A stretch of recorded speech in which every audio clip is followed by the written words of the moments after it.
Toby Contreras, not a household name, but what a smile. He's the tournament leader who's going to meet the winner of this semifinal match. We're in Alameda. Next week, Las Vegas, Showboat Invitational. Then the Quaker State Open in Grand Prairie. On to Miami, Bo. And we'll see John Smith and the group down in Miami, and then the Rolaids Open in St. Louis, Missouri, Chris. And speaking of people I'd like to say hello to, my good friend Tina Schenkel, your daughter, hope she's recovering from that orthodontic surgery. One of my favorite girls. Oh, she's doing well, no problems. But Dick Weber in St. Louis, Missouri, tremendously difficult surgery. Fortunately, he's going to be okay. Dick Weber, get out of bed and join us soon. He'll be ready for the Rolaids.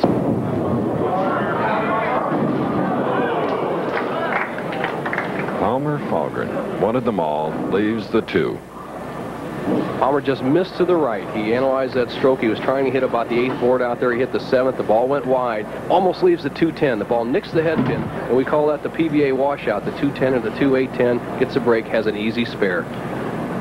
Palmer, if he converts this, will be trailing by 9 pins.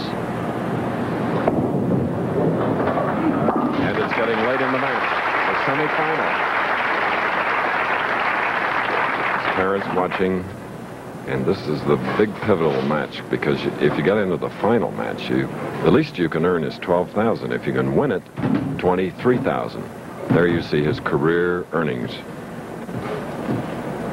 Not too bad for a protege, Bo.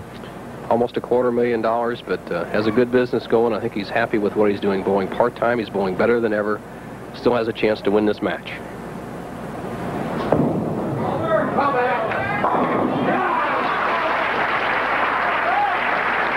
One thing about Palmer, he doesn't waste time, does he? No, he doesn't. He gets up there quick. He used to sit up there and fiddle around, but he's learned, Chris, that if you don't know what you're doing before you get on the approach, you're not going to figure it out in a few extra seconds. Made a great shot right there. Well, you and Mike Durbin, our statistician, do the same thing. Oh, Mike's one of the quickest.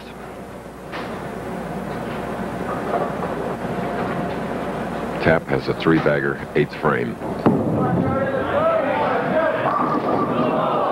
Didn't get the 10-pin. The first solid tap, to use a phrase Charlie doesn't like, that we've had all day long. The solid 10. The 6 goes flying around the 10-pin.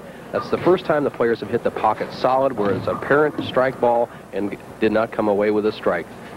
That would have really put Fahlgren in trouble. Now we have a match.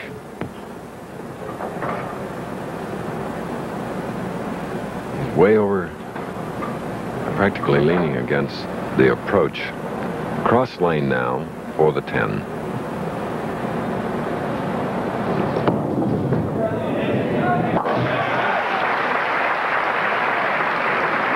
Spare in the 8th, an 8-pin lead held by Charlie Tapp, Minnesotan.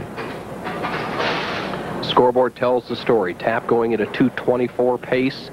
Palmer Fahlgren at a 2:16 pace. It's who can perform in the clutch. 2 frames left.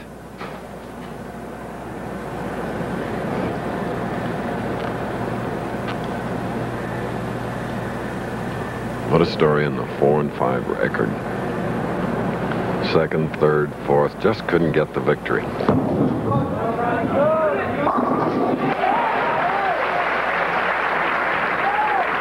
Very lazy foundation strike for Charlie Tapp. Now, Fahlgren, strike up, 9th frame. Is this a big one, Bo?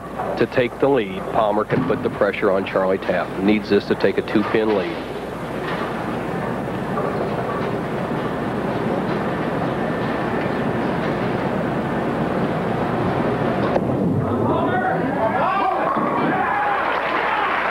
Sort of be a $4,500 shot, because you lose here, you pick up $7,500, but if you go in the finals, you have a chance for 23 or 12. Look at that, 2 pins, and here we are in that final frame, Nelson.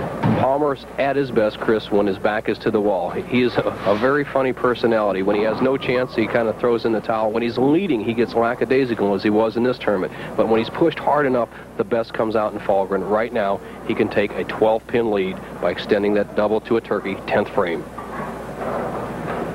I remember he competed in only 3 events last year, best finish being 11th in the national championship in Toledo.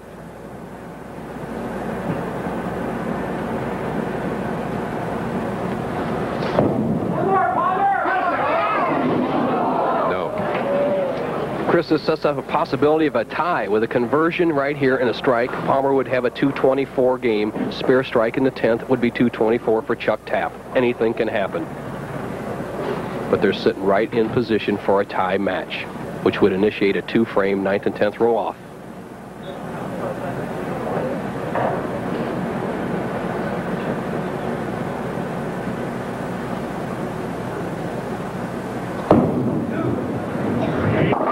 His spare. Colonel Fahlgren. Palmer needs a strike to make Tapp strike. If Palmer strikes 224, a spare strike would make 224 for Charlie Tapp. There's no way Palmer can shut out Tapp. This is an important ball.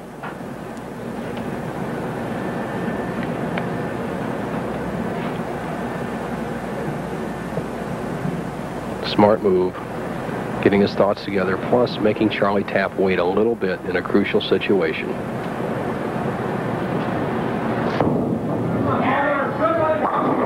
Oh. All right.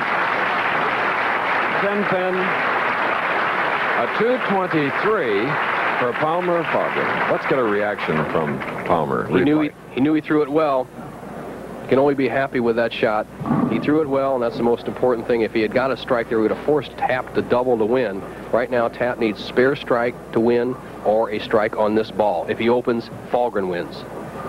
All sorts of possibilities. Let's see what happens after the first shot. So now after a reset on the right lane of this championship pair, Charlie Tapp.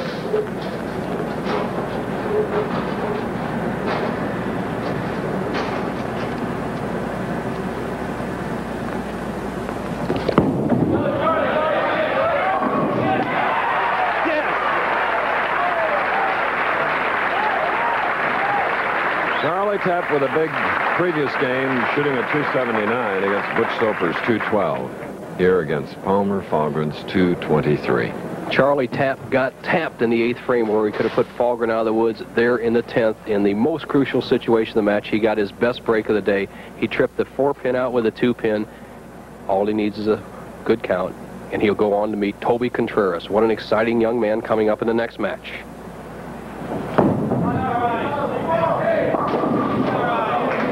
Getting 8 pins on the right lane. Congratulations from Palmer Fahlgren, who gets $7,500. So coming up next, Charlie Tapp will go against Toby Contreras.